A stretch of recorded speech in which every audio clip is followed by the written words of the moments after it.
नमस्कार दोस्तों, चलिए जान लेते हैं देश और दुनिया की सभी बड़ी व महत्वपूर्ण खबरों को। लेकिन इससे पहले अगर आप चैनल पे नए हैं तो वीडियो को लाइक, शेयर और कमेंट जरूर करें। मीडिया रिपोर्ट्स के अनुसार उत्तर प्रदेश में मतदाता सूची का विशेष गहन पुनरीक्षण शुरू हो गया है। अब हर मतदाता को गणना फॉर्म भरकर साइन करना होगा और बीएलओ घर घर जाके फॉर्म भरवाएंगे। सीएम योगी के निर्देश पर यूपी पुलिस ने ऑपरेशन लंगड़ा और खल्लास चलाकर 48 घंटे में 20 एनकाउंटर किया। अपराधियों को पैर पर गोली मारकर या मौके पर मार गिराया जा रहा है।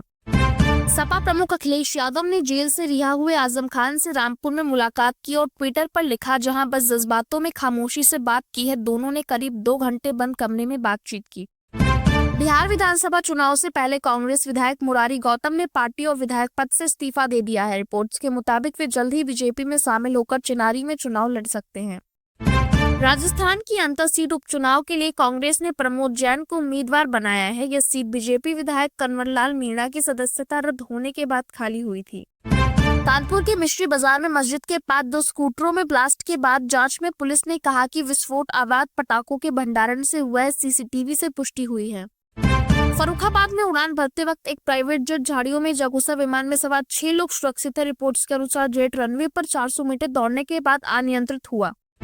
तेजस्वी यादव ने वादा किया कि सत्ता में आने पर बिहार में हर घर को एक सरकारी नौकरी देंगे। उन्होंने कहा, सरकार बनते ही 20 दिनों में अधिनियम और 20 महीनों में नौकरी देंगे। प्रशांत किशोर की जनसुराज पार्टी ने चुनाव के लिए 51 उम्मीदवारों की पहली सूची जारी करी है, जिसमें भोजपुरी गायक रितेश पांडे और प्रीति किन्नर जैसे नाम शामिल हैं। जम्मू कश्मीर के अनंतनाग में सेना के 2 पैरा कमांडो तलाशी अभियान के दौरान लापता हो गए। उन्हें खोजने के लिए हेलीकॉप्टर और स्थानीय टीम लगाई गई है। बांग्लादेश की अदालत ने पूर्व सीएम शेख हसीना और 29 अन्य के खिलाफ अरेस्ट वारंट जारी किया है। उन पर विरोधियों को यातना देने और गायब कराने के आरोप हैं। लखनऊ में मायावती ने कहा कि काशीराम और अंबेडकर पार्क की टिकट से आई आमदनी को योगी सरकार ने मरम्मत में लगाया, जिस पर अखिलेश यादव ने तंज कसा। उनकी अंदरूनी साठगांठ है जारी। सीजीआई बीआर गवई पर कोर्ट में जूता फेंकने की कोशिश पर उन्होंने कहा, अब ये हमारे लिए बीता हुआ अध्याय है। वहीं जस्टिस भुइया ने कहा कि सुप्रीम कोर्ट का अपमान है।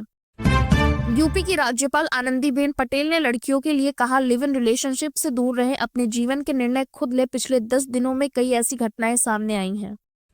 दिल्ली में 99.9% शुद्ध सोने का भाव 1,26,600 प्रति 10 ग्राम और वहीं चांदी का भाव 1,63,000 प्रति किलो पर पहुंच गया है। अंतर्राष्ट्रीय स्तर पर चांदी 1% बढ़कर 49.67 ऑन्स पर है।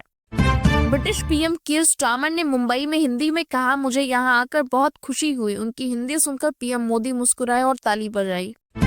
जम्मू कश्मीर, हिमाचल, उत्तराखंड और पंजाब के किसानों के खाते में पीएम किसान योजना की 21वीं किस्त पहुंची। बाकी राज्यों को दिवाली से पहले 2000 की उम्मीद है। तेजस्वी यादव के वादे पर जीतन राम मांझी ने तंज कसा, गधा चाहे कितनी भी कोशिश कर ले, सिर पर सींग नहीं निकलते।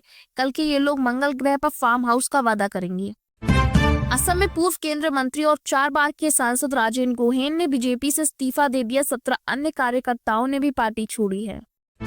सीएम योगी की बाल विवाह को न पहल से बेटियों में जागरूकता बढ़ी है। यूपी में बाल विवाह की दर 15.8% रह गई है, जो राष्ट्रीय औसत 23% से काफी कम है। रूस के राष्ट्रपति पुतिन ने माना कि दिसंबर 2024 में 38 लोगों की मौत वाले विमान हादसे में रूसी मिसाइलों की भूमिका थी, जो यूक्रेनी ड्रोन से निपटने के दौरान हुई गलती थी।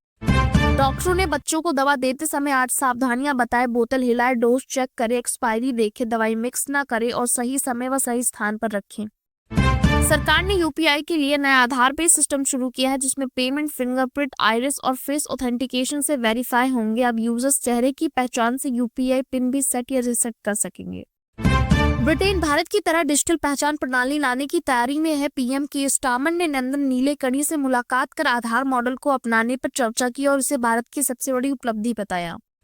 ममता बनर्जी ने बंगाल में एसआईआर लागू न करने की घोषणा की। उन्होंने आरोप लगाया कि इस योजना के जरिए केंद्र एनसीआर लागू कर 1 करोड़ लोगों के नाम वोटर लिस्ट से हटाने की साजिश कर रहा है।